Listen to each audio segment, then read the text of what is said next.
Hello, Duffy here, my trusty servant Aaron, and we're going to talk about plantar fasciitis today. Plantar fasciitis is one of the most common reasons people see an orthopedic doctor for foot problems, accounting for 10 to 15% of the population.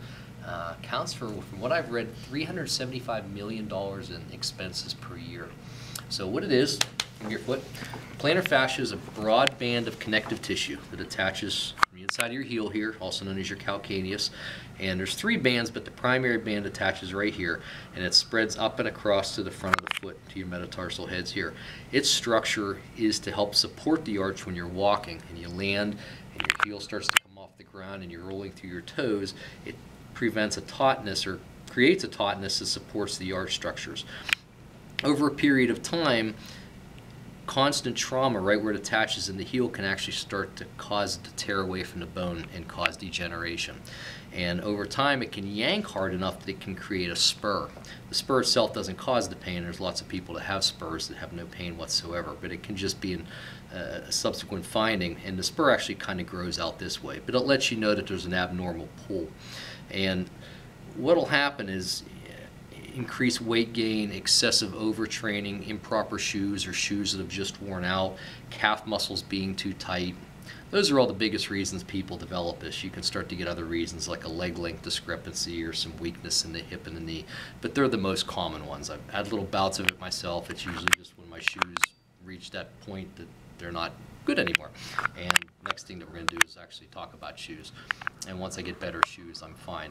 So plantar fasciitis usually starts to hurt right on the inside of the heel here. It hurts worst in the morning when you first get out of bed and take those few steps, because what's happening is while you're sleeping at night, it starts to heal and scar down. You get up in the morning, you take those first steps, and you actually just kind of rip that scar tissue. And then often once you're up and moving, you feel fine. When it gets into later stages, that can become painful throughout the whole day. Typical treatments, you might see a podiatrist or orthopedic surgeon. They'll give it a shot of cortisone. That can often help put out the fire, the inflammation, but if you don't fix the biomechanical abnormalities that caused it, it often will come right back again. The next step is, of course, conservative treatment, which is the physical therapy route.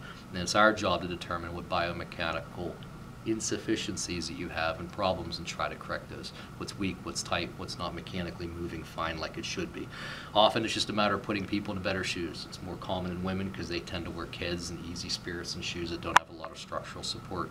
Men tend to wear more dressy shoes and tennis shoes, so they don't happen as much, but often men that wear loafers and slip-on type shoes, they'll start to develop it.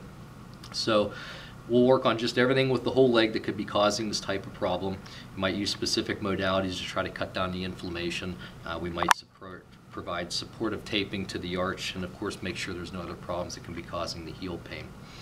And that's in a nutshell, that's plantar fasciitis. Thanks.